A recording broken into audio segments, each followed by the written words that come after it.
साथियों नमस्कार। Bank internal promotion exam important questions और रिकॉल्ड क्वेश्चन सीरीज के तहत आज हम लोग क्लास नंबर 10 के जरिए कुछ इंपॉर्टेंट क्वेश्चन पर डिस्कशन करते हैं। So let us start. If no amount is mentioned in garnishee order then amount to be attested. अगर गार्निशी ऑर्डर पर किसी भी तरह का अमाउंट मेंशन किया गया नहीं है तो कौन सा अमाउंट अटैच किया जाएगा इसमें?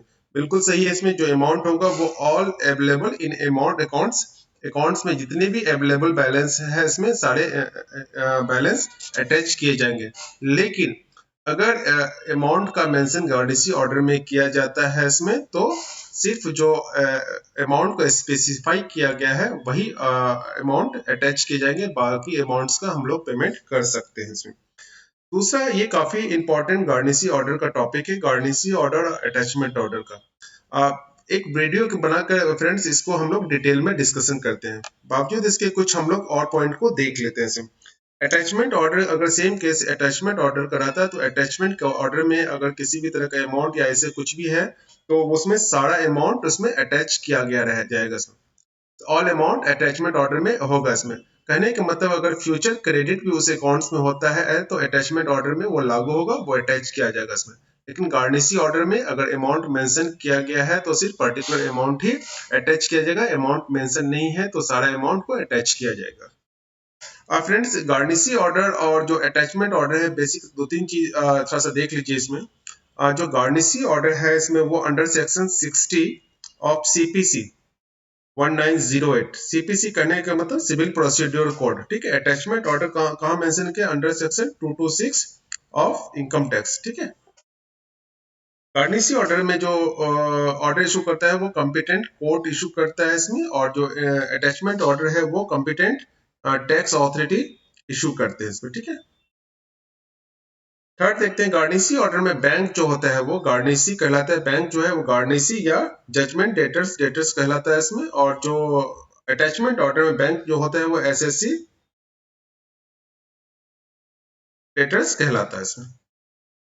जो गार्निशी ऑर्डर होते हैं इसमें वो दो स्टेज में इशू होते हैं। दो स्टेप कौन कौन सा है? एक होता है ऑर्डर नीसी और दूसरा होता है ऑर्डर एब्सोल्यूट। जो अटैचमेंट होते हैं वो डायरेक्ट इशू किया जाता है इसमें। एक और देखते थे पर्पस। जो गार्निशी ऑर्डर है बेसिकली जो ये रिकवर किसके कौन से रिकवर प्राइवेट ड्यू या पर्सनल ड्यू रिकवर किया जाता है या प्राइवेट ड्यू रिकवर किया जाता है। लेकिन जो अटैचमेंट होता है उसका जो रिकवरी होता है इसमें वो स्टेचुरी या गवर्नमेंट ड्यू को रिकवरी किया जाता है इसमें। नेक्स्ट क्वेश्चन हम लोग देखते हैं friends.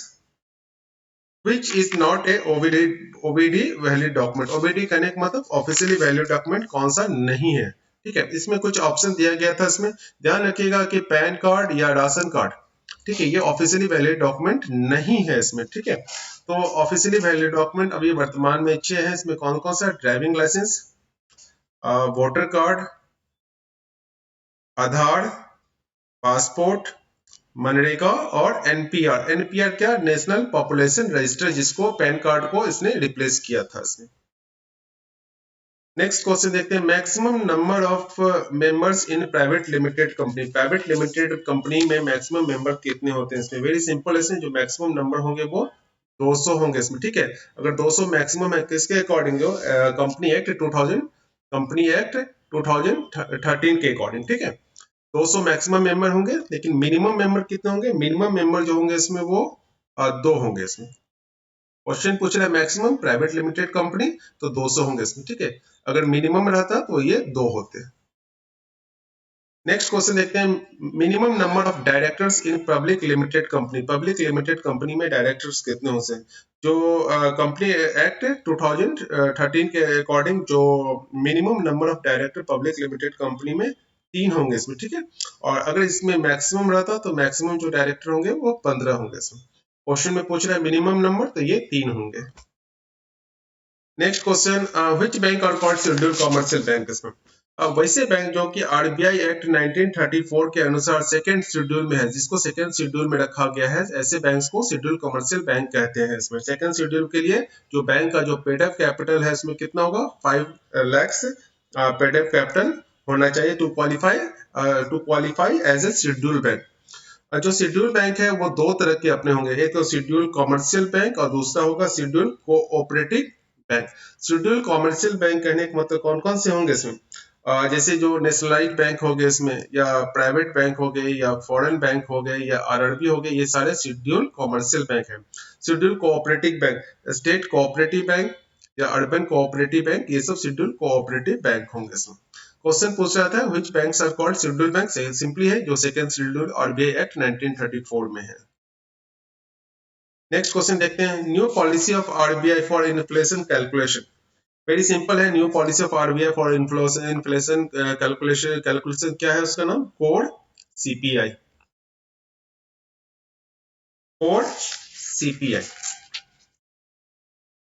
Door step banking done by branches, इसमें कुछ ब्रांचेस का ऑप्शन दिया गया था, स्केल 1 2 3 4 इस तरह का ऑप्शन दिया गया था। डोर स्टेप बैंकिंग है ये कि सभी ब्रांचेस में, मतलब इसके लिए कोई ऐसा स्पेसिफाई नहीं है कि स्केल 1 या 2 या 3 में चलेगा, इसमें सारे ब्रांचेस में ये एप्लीकेबल है। इसमें डोर स्टेप बैंकिंग कहने का मतलब जो senior citizen more than 70 year के हैं उसे कुछ बेसिक फैसिलिटी दिया जाता है इसमें, ठीक है। जैसे क्या बेसिक फैसिलिटी, जैसे क्या कैश का पिकअप हो गया इसमें, या कैश डिलीवरी हो गया इसमें, चेक का पिकअप हो गया इसमें, डिलीवरी ऑफ ट्रेडिंग एडवाइस हो गया, केवाईसी डॉक्यूमेंट हो गया, लाइफ सर्टिफिकेट, ऐसा बेसिक सुविधा जो है, ऐसी सुविधा जो घर पे प्रोवाइड किया जाता है बैंक के द्वारा, तो उसे हम लोग क्या कहते हैं? Door step banking. Next question देखते हैं, URL for new age digital lending platform developed under CDP, ठीक है। ये इसमें यूआरएल पूछ रहा है, इसमें कुछ ऑप्शन दिया गया था। बेसिकली जो इसका आंसर होगा, बहुत ही फेमस ये यूआरएल है, पीएसबी लोन साइन 59minutes.com, ठीक है। कि यूआरएल का एड्रेस पूछ रहा है, तो सिंपली यूआरएल का एड्रेस क्या होगा?